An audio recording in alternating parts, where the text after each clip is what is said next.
Nigyurdasyun samedhitaha Puranena vrajapate Sadhavodasyu Arajake rakshamana Jigyurdasyun samedhitaha Puranena vrajapate Sadhavodasyupiditaha Arajake rakshamana Jigyurdasyun samedhitaha Pura. Formally, Anena, by Krishna, Vrajapate, O King of Vraja, Sadhavaha, those who were honest, Dasyupiditaha, being disturbed by rogues and thieves, Arajake, when there was an irregular government, Rakshamana, were protected, Jigyuhu, conquered, Dasyun, the rogues and thieves, Samedhitaha, flourished. Translation and purport by His Divine Grace A.C. Bhaktivedanta Swami Prabhupada. Translation. O Nanda Maharaj, as recorded in history, when there was an irregular, incapable government, Indra having been dethroned and people were being harassed and disturbed by thieves, this child appeared in order to protect the people and enable them to flourish, and he curbed the rogues and thieves. Please repeat this translation after me. O Nanda Maharaj, as recorded in history, when there was an irregular, incapable government, Indra having been dethroned, and people were being harassed and disturbed by thieves, this child appeared in order to protect the people and enable them to flourish, and he curbed the rogues and thieves. Purport by Srila Prabhupada.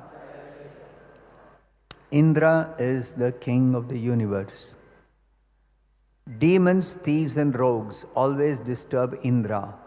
Indrari vyakulam lokam. But when Indraris, the enemies of Indra, become prominent, Krishna appears. Krishnastu Bhagavan Swayam Indrari Vyakulam Lokam Mudayanti Yuge Yuge. This is a quotation from Bhagavatam, 1st Canto, 3rd chapter, 28th verse. Thus ends the Bhaktivedanta purport.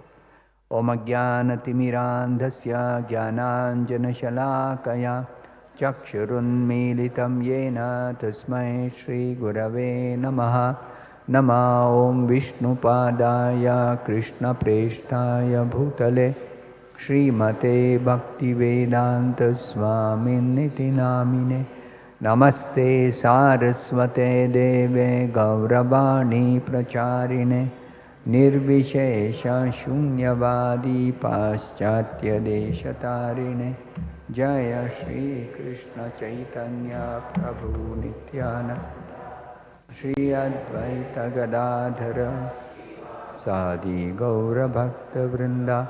Hare Krishna Krishna Krishna Hare Hare Rama Rama Rama Hare Hare.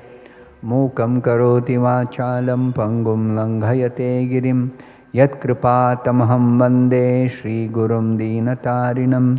Yat kripatamaham vande paramanandamadhavam.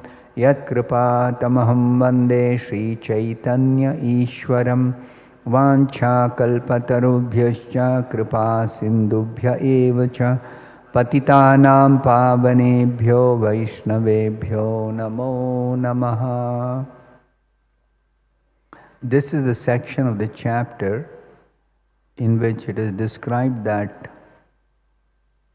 Vasudeva sent the priest of the Yadu dynasty, Garga Muni, to secretly go and perform the name-giving ceremony, Namakarana Samskara, of Balaram and Krishna. So, Garga Muni one day arrived in Nanda Maharaj's house, where Balaram and Krishna were being raised as the sons of Nanda Maharaj, though they are actually sons of Vasudeva. And Nanda Maharaj was very much surprised. Suddenly, Garga Muni has arrived, and he received him very nicely, very respectfully, worshipped him, and then he began to speak to him that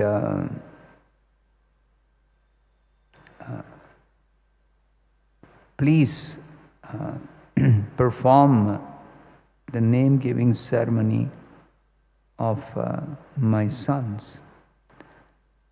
So anyway, Garga Muni had come for that purpose, but then Garga Muni warned Nanda Maharaj that if you have a very big festival or a big public function, then somehow Kamsa comes to know, then Kamsa may actually plot to kill your sons. So therefore, I suggest you do it very low-key. So then Nanda Maharaj already had heard that there were so many disturbances in the surrounding areas. So he agreed with Garga Muni and said, let us do it secretly in my cow shed. And I'll not invite anybody. But I want to take the advantage of your presence.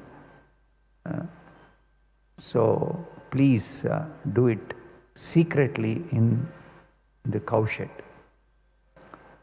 So Garga Muni, he thought that he was supposed to do it secretly, and somehow it got arranged automatically. That Nanda Maharaj himself asking for this name-giving ceremony. And he simply performed the name-giving ceremony by actually giving names for the two sons of Nanda Maharaj, the elder son Balaram, the younger son Krishna. So Balaram, he gave three names. Rama, Baladeva, and Sankarshana. And he explained the reason why he is giving those names. Similarly, for Krishna, he just didn't give names, but he explained the position of Krishna. How was he able to explain? Small child is just born. He explained it based on the horoscope, Jataka. If there is a learned Brahmana who knows Jyotirveda, the science of astrology, they can actually prepare a horoscope when a child is born, the time at which it is born and the place and the date. Then they can prepare a horoscope. And in that horoscope they can read so many different things about the child. Provided the Brahmana is sufficiently learned and is able to make calculations. It's not just about some kind of reading some scripture. No, they have to do calculations. It's pure mathematics. The calculations done in astrology is pure mathematics. But the basis of making predictions or telling about the past or predicting the future of the child is based on scriptural knowledge. The Jyotirveda, the science of astrology, and it is not some speculation or some mental imagination of the mind. It is actually a perfect science. It's a perfect science. Veda means authoritative knowledge. And those who are learned in the Vedic scriptures, they are able to enlighten people in the subject matter of the truth, absolute truth. It's not at all any kind of speculation, as in the modern day education system also, when people do research, then a lot of room is there in so-called research for speculating and coming up with theories. Just like the theory that life comes from matter is a total speculation. And there are big scientists who are very learned. But when it comes to establishing their theory that life comes from matter or material combination, they are totally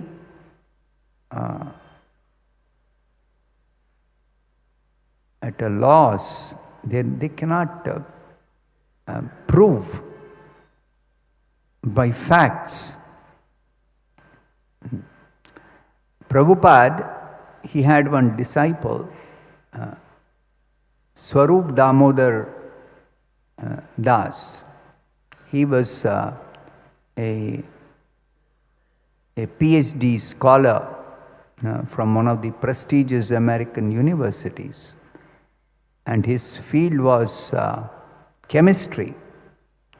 And so many theories in this field of chemistry that they were researching what is the origin of life. And they came up with theories like simply some complex protein molecules combine to form living bodies.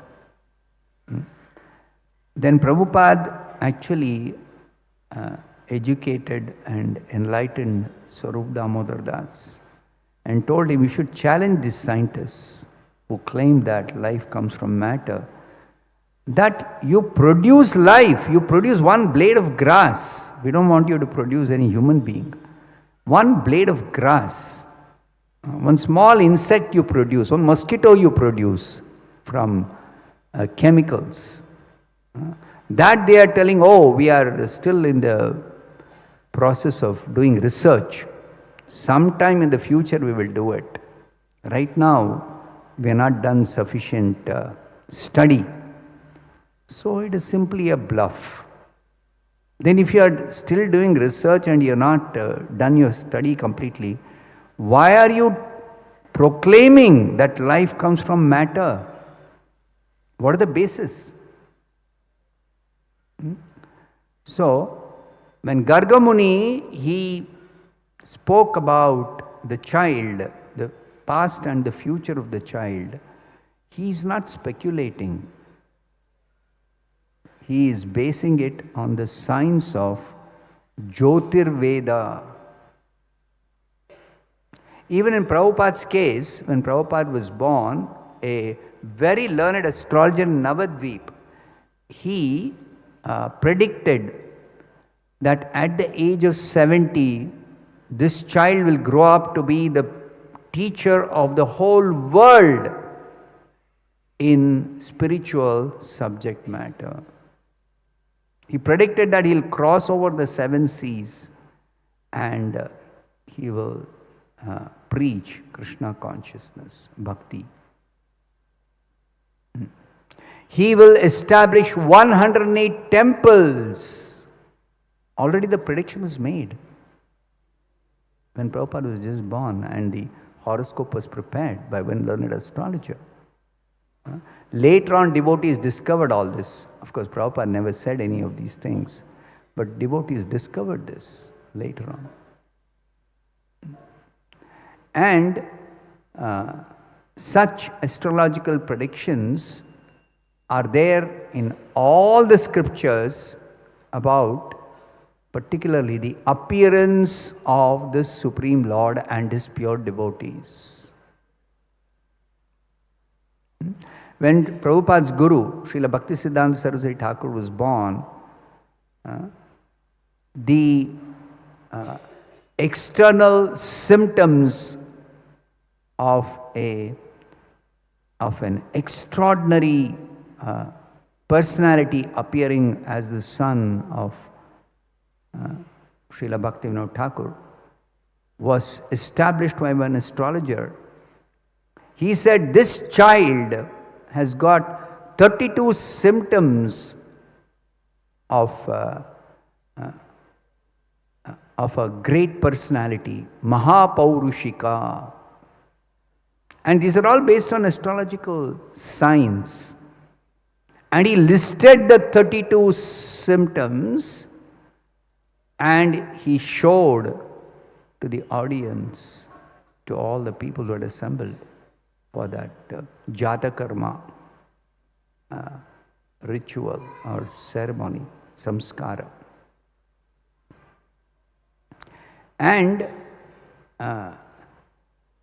the child, right from the very young age, all those predictions about Mahapaurushika, 32 symptoms, everything was proved correct. When he was 7 years old, not only he had memorized the verses of the Bhagavad Gita, all the 700 verses, but he could speak on them because he had heard when he was 3, 4, 5 years old, his father discoursing on Bhagavad Gita. And he had learned the whole thing. And when he was about 11 years old, one particular conference his father could not attend. It was a very big gathering. And he told his father, I will go and speak in this conference. So his father knew, of course, this child is an extraordinary child. He knew everything. But still he said, okay, you tell me what you're going to present, what you're going to speak. He spoke completely whatever he was going to say. And father said, exactly the same thing you go and present. And the whole audience in that assembly, big learned scholars, big pundits, they were completely astonished. 11-year-old boy speaking like a very, very mature, learned, adult scholar. So they could not fathom, how was this child speaking like this? This small boy. So it is a fact. Astrology is a fact. Please don't take it like some speculation, some black magic. No, it is actually a science. It's a perfect science. It's a perfect science. So Gargamuni, he described the child in today's verse. He's telling Nanda Maharaj, as recorded in history, when there was an irregular, incapable government, Indra having been dethroned, he's talking of the past, and people were being harassed and disturbed by thieves. This child appeared in order to protect the people and enable them to flourish, and he curbed the rogues and thieves. He's not giving details, he's just telling that in the past this child appeared in order to curb the rogues and thieves when Indra was dethroned and the government had become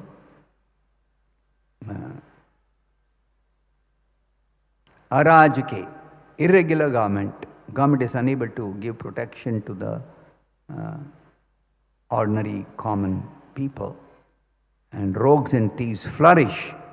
That is when this child appeared and curbed the rogues and thieves and protected the people and enabled the honest people to flourish. So Krishna says that in the Bhagavad Gita, Paritranaya sadhunam vinashaya cha dushkritam dharma samsthapanarthaya sambhavami yuge yuge. So in a previous verse, Gargamuni said, Anuyugam, every yuga, this child will incarnate. And now also he is incarnated for the same purpose. He is incarnated for that purpose. So, Prabhupada says in the purport that Indra is the king of the universe.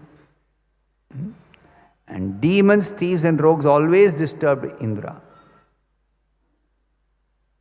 It's the nature of this material world that there are always two classes of persons. Dvabhuta sargau lokes mean daiva asura evacha. One class of people are divine natured. They're called daiva swabhava, daivi swabhava. And another class of people are asuri swabhava, demons, demoniac natured people. Always there are two classes of people.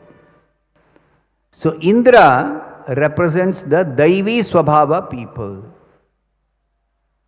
Generally, it is Indra who rules the universe as the king of the universe.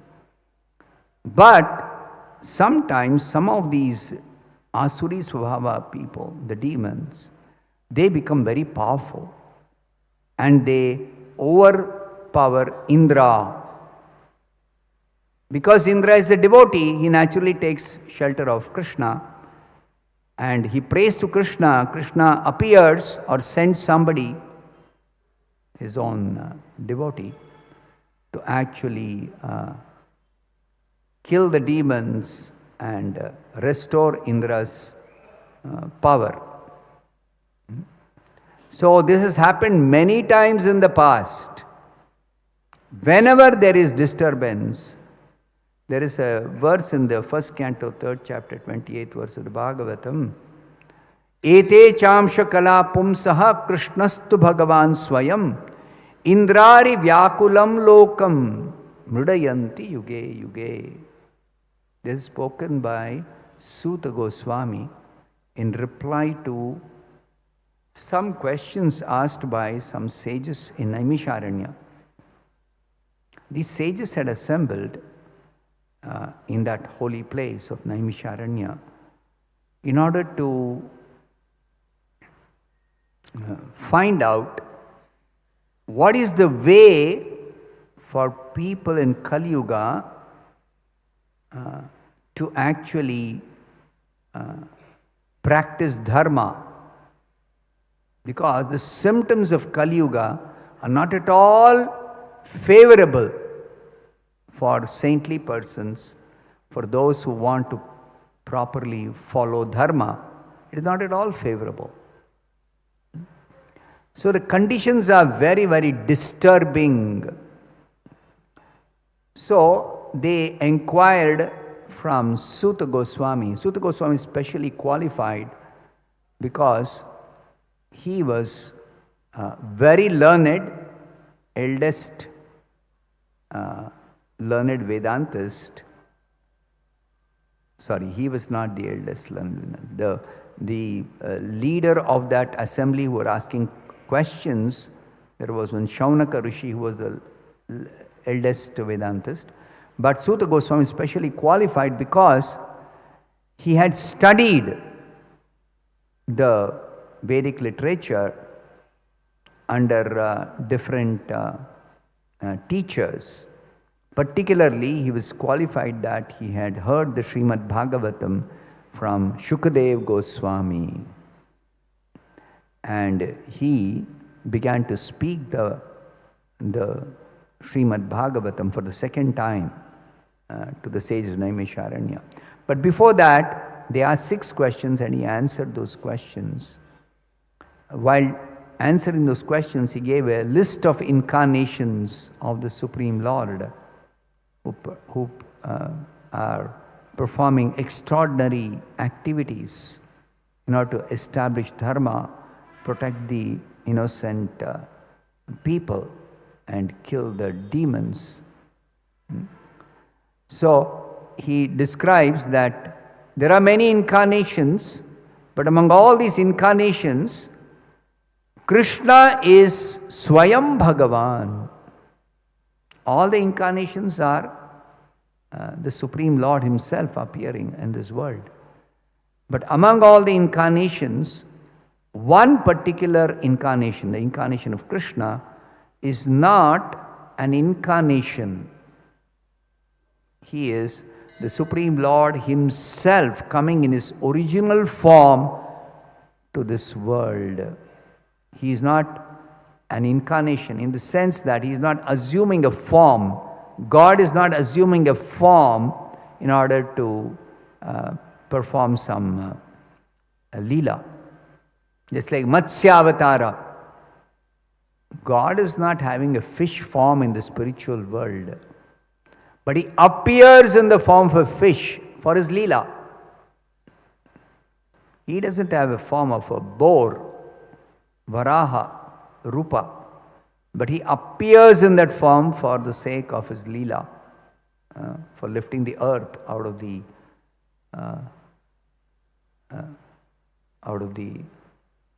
Rasatala region. So it is actually all the incarnations, even Ramachandra, he appeared in the form of a human being. God is not a human being. In the spiritual world, God is not a human being. So He appears in the form of a human being, of a fish, of a tortoise, Kurma Avatara, Varaha Avatara, Narsimha Avatara, half man, half lion. But He is not having those forms in the spiritual world. In the spiritual world, some people, because it is said He does not have a material form, they conclude that God is formless. No, God is not formless. He does not have a material form means you should not consider Him to be an ordinary person when He incarnates in this material world. Which means that He has a spiritual form. And that is also described in the scriptures. That Ishvaraha Paramaha Krishnaha Satchidananda Vigraha. Even in the Bhagavad Gita, Arjuna declares that Krishna is Param Brahma, Param Dhama, Pavitram, Paramam Bhavan, Purusham, Shashvatam, Divyam, Adidevam, Ajam Vibhum. Very clearly it is given in the Bhagavad Gita. Yet there are so many people who translate the Bhagavad Gita and write commentaries telling Bhagavad Gita actually establishes God as formless. Clearly Bhagavad Gita declares Krishna is the Supreme Personality of Godhead, Param Brahma, Param Dhama. His abode is the supreme place, Param Dhama. Pavitram Paramam, He is a supreme pure. He cannot get contaminated like we get contaminated when we take birth in this material world by this material body and material mind. He does not appear with a material body. So Arjuna has clearly established that. After he heard from Krishna, the Bhagavad Gita, the initial portions of the Gita. Pavitram Paramam, you are supreme pure. Purusham, you are the supreme person. Of course, Purusham has got a technical meaning there. The Purusha Avatara of the Lord. Purusha Avatara. He appears in the form of the Purusha.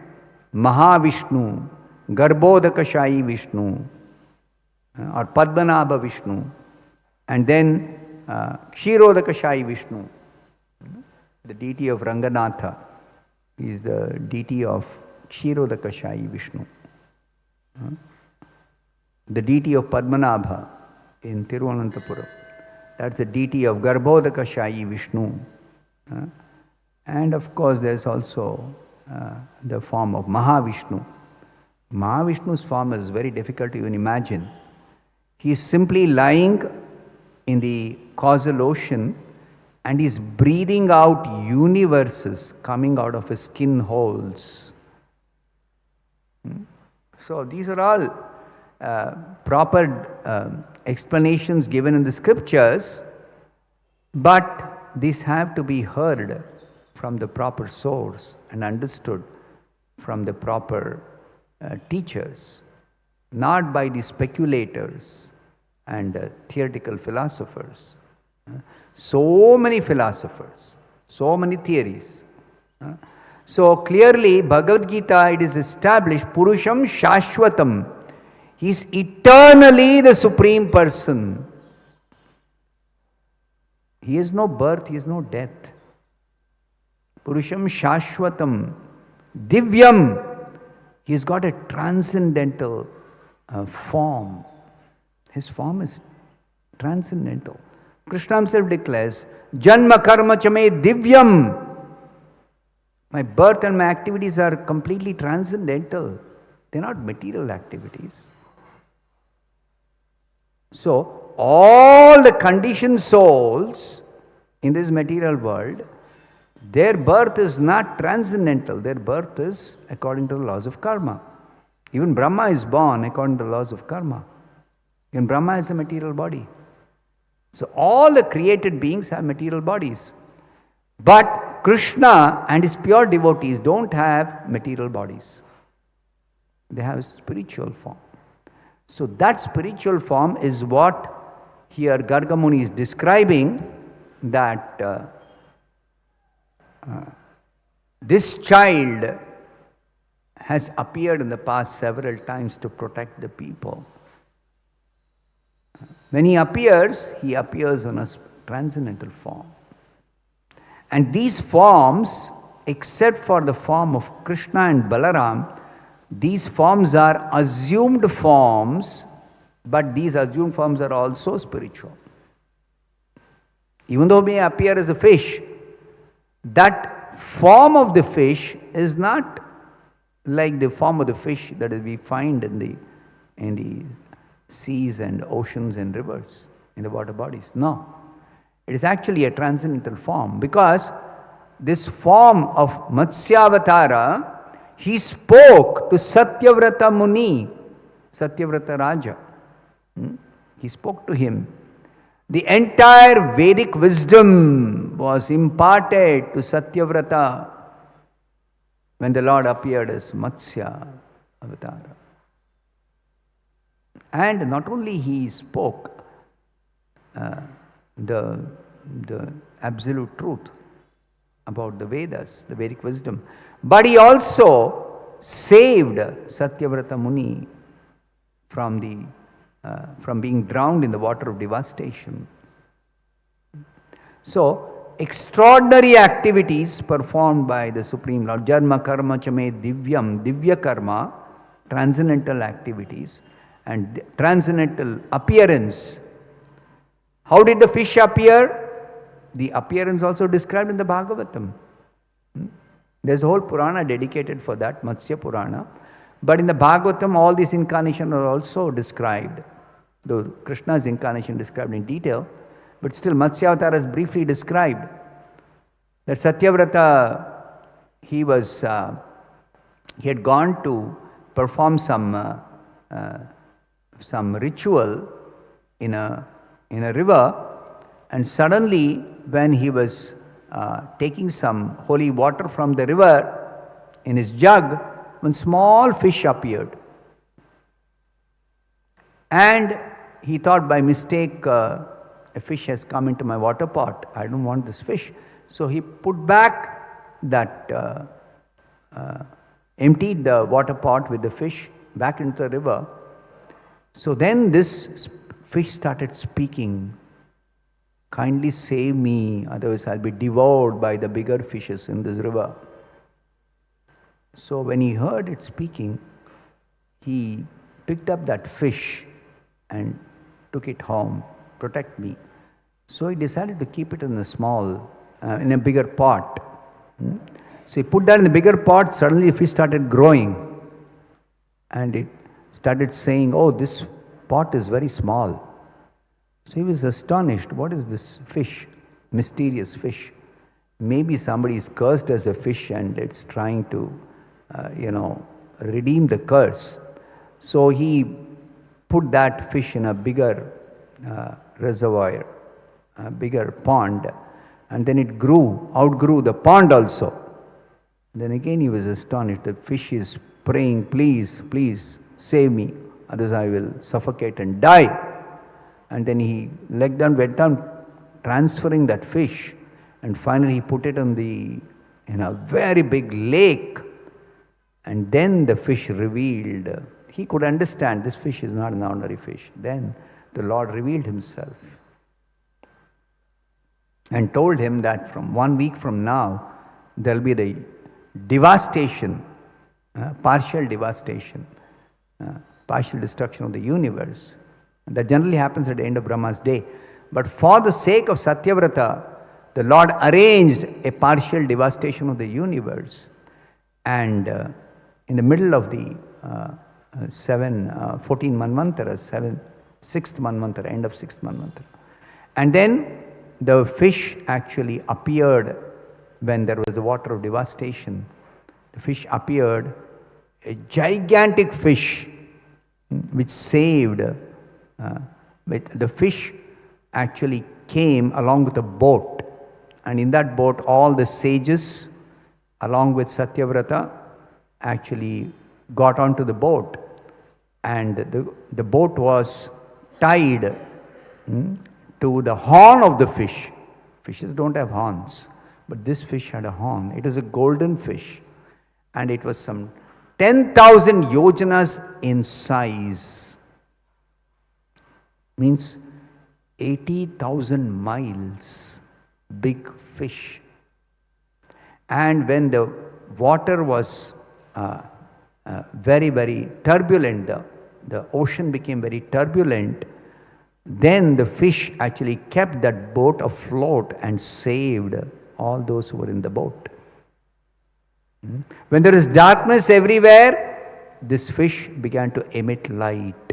Who is the fish? The Supreme Lord. And where is the light coming from? His own personal effulgence, which is Brahma Jyoti. So Brahma Jyoti was illuminating that boat. And then Satyavrata began to inquire about the future. And then the Lord began to instruct him in the Vedic wisdom.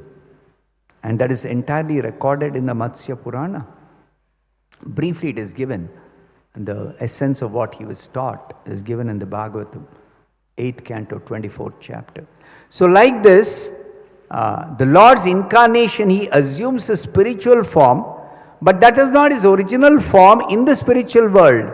But when he comes as Krishna, he comes in his original form. He does not assume any form. Krishna and Balaram. Only two personalities who don't assume a form. They come in their original form. So therefore, that is the description. Krishnastu Bhagavan Swayam. Now today we are going to have a inauguration of a book distribution marathon. For those who are not aware, every year we have this in the month of December and January. So this year also, December and January, we're going to have this book distribution marathon. Prabhupada he wrote books and he had his disciples. He himself was distributing them, he himself was selling them. And when he established this ISKCON movement in America, he taught his disciples, his initial disciples, how to go and sell these books. And this sales is not exactly a commercial activity, but Prabhupada explained it is distribution of spiritual knowledge to the ignorant people, to enlighten them. In fact, Prabhupada explains that this is based on the Bhakti Rasamrita Sindhu, in which it is said by Srila Rupa Goswami, people suffer in this world just because of their past sinful activities. So the cause for anyone's suffering is their past sinful activities. Now, why do they perform sinful activities? Because they are in ignorance. They are in ignorance. What is sin and what is the effect of doing some sinful activity? They are in ignorance about it. So, Srila Rupa Goswami says, the cause for our suffering is papa. And the cause for performing sin is ignorance. So, ajnana, Srila Rupa Goswami describes as papa bija. Papa bija. Ajnana. And this ignorance can be dissipated only by spiritual enlightenment. By ordinary studies, this Papa Bija will not be destroyed. You will not get enlightenment, you will not get proper knowledge. It's only by spiritual enlightenment. And spiritual enlightenment is not easy. It's not merely studying some books called Vedas. You try to read or try to study the Vedic literature, you won't understand the spiritual subject matter. Spiritual subject matter is very, very, very difficult to understand. If you try to apply the method of studying ordinary books or ordinary subject matter, material subject matter, you cannot study Vedas like that. For studying the Vedas or learning this Vedic wisdom, you have to approach a bona fide spiritual master. This is also told in the Bhagavad Gita and all the scriptures it is told. Tad vidhi pranipatena pariprashnena sevaya upadekshanti te jnanam jnaninas tattvadarshinaha. So formerly, when the Vedic culture was prominent, people knew that we are spirit soul. Even the most illiterate, most ordinary Shudra in the Vedic culture means very, very less intelligent, very ordinary person. He also knew that I am not this body, I am Atma. And there is Punarjanma. They knew that if they do sinful activities, they are going to be punished for them generally in the next life. Therefore, I should avoid, and I have taken birth because of my past sinful activities. Otherwise, there is no need for me to take birth. Even the most ordinary person knew this. And Prabhupada contrasts this with modern day people. Big scholars in Indology, they studied the Eastern philosophy, or the Vedic philosophy, Indology, subject called Indology, Vedic philosophy. And they say, Swamiji, there is no life after death. When one such Indology professor, Kotowski, was discussing with Prabhupada. So Prabhupada asked, what is your understanding of the teachings of the Vedas? He said, Swamiji, there is no life after death. Prabhupada is telling he is a professor. And he studied Mahabharata, he studied Rig Veda. And he is telling Swamiji, there is no life after death. Prabhupada says, contrast this with our Vedic culture. Everybody knows that we are not this body. But modern day education, it is not teaching. People do not know. People do not know this. They think with death everything is finished. So such people, they go on committing sinful activities and they suffer and suffer and suffer. And suffering is only increasing because sinful activities are increasing. It's not necessary that for sinful activities done in this life, you're going to suffer in the next life. No, there's no such rule or there's no such principle. When you're going to suffer for sinful activities committed now is decided by a higher authority called Kala. I could suffer for some sinful activities immediately. Just like you put your finger in the fire. Is it possible that sometimes the fire will burn, sometimes the fire will not burn? Never. Never. It always burns immediately. Of course, depending on the intensity of that flame, you may be completely, your finger may be completely burnt, or you may just suffer a very small burn injury. Okay, that's different. But it is a fact that fire burns, finished, over.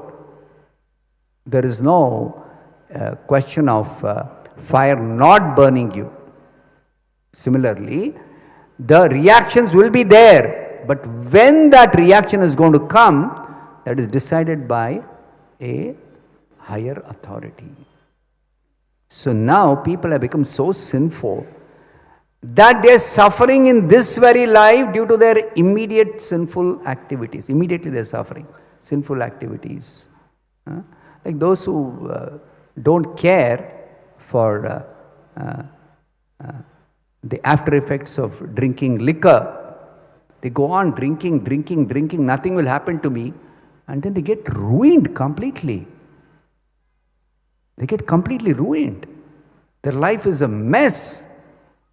So how can they say there is no reaction now? How can they say that? These are all false propaganda, that there is no life after death. And even if it is there life after that, why should you bother about it? There was one big philosopher in the Vedic times also, Charvak. Charvak used to ridicule people used to perform Shraddha ceremony. And his philosophy is, Bhasmi bhutasya dehasya kutopi punaragamanam, something like that. I don't know the exact verse. He says, when the body is completely burnt to ashes, this foolish person's idea, theory is, we are the body. That's exactly what the modern day scientists are speaking about. And this so-called learned scholar in the Vedas, an atheist, he studied the Vedas, but only to ridicule the Vedas. And he says, they talk about next birth, you're going to be reborn. Where is possibility of rebirth when the body is completely burnt to ashes? This is his theory. He doesn't understand the soul is not burnt by fire. The soul is not material. You are spirit, soul. That basic thing this Charvak doesn't know. And there are a whole lot of followers of Charvak, atheists, who always argue. Based on his arguments only, more or less. He has given all the basic arguments. So Prabhupada said, we have to enlighten people, innocent people who are being misled by all these demons and atheists and Charvak Muni's followers. We have to actually enlighten them. Otherwise, they go on doing sinful activities and they continue to suffer and suffer. A devotee feels for others' suffering. Paradukhe dukhi. This is the nature of divine natured people. Sadhu swabhava. Daivi swabhava. What is it? Paradukhe dukhi. And demonic nature, asuri swabhava, is parasukhe dukhi. If others are happy and comfortable, I am very, very sad. I am very unhappy. If others are suffering, I am very happy. This is called Asuri Swabhava. Parasukhe Dukhi. And Daivi Swabhava is Paradukhe Dukhi. Therefore, Prabhupada said, as devotees, we should be really trying to alleviate the suffering of people. For that, we have to distribute this knowledge. And for that, Prabhupada said, distribute books. How much can we explain when we try to go and approach people and speak to them? We can't explain everything in a short time. But you just give them a book. And then they read. Prabhupada says, even if they read one page or one line, their spiritual life begins. Because these books are written by pure devotee who is a representative of Krishna. And Krishna desires to deliver all the suffering souls of this world. Krishna feels pain that we belong to him. We are meant to live with him a life full of eternal life, full of bliss and knowledge. But foolishly we are turned away from him and we want to be independent and we are forgetful of Krishna and we are simply suffering in this world. So Krishna feels for us and Krishna makes arrangements. He himself comes to deliver us. He sends his pure devotees. He has given us the Shastra. He has given us the river Ganga. So many arrangements he has made. So it is Krishna's actually mission in this material world to deliver all of us, to take us back to his personal abode. And Prabhupada comes as a representative of Krishna for the same mission, that to give this knowledge to the people. Prabhupada says, distribute these books. And he had his disciples and other supporters translate these books into other languages. He wrote in English, explained that Sanskrit codes which are given in the Vedas in English. But he had them translated. And today, Bhagavad Gita is available maybe in some 74 languages all over the world. Devotees have directly translated in different countries, or they have taken help and translated. And these books are being distributed, sold by devotees all over the world.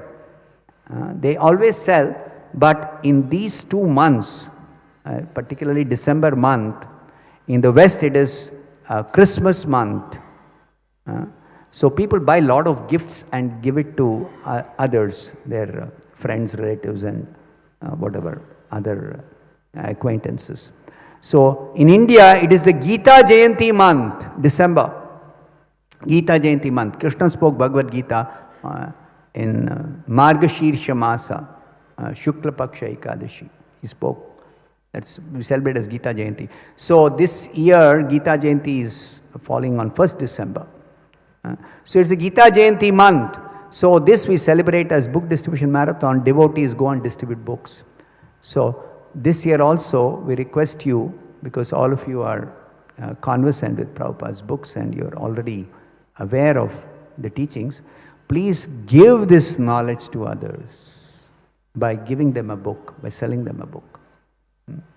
So you should try to preach a little and tell them the importance of reading these books. There are so many excuses. We have so many books already. I've already read. But where is your life changed? If you're read, where is the change in your life? See, the effect of reading should be some change of heart. This is the proof that you have actually read, understood and actually realized. That is required. A change of heart is required. Bhakti means change of heart.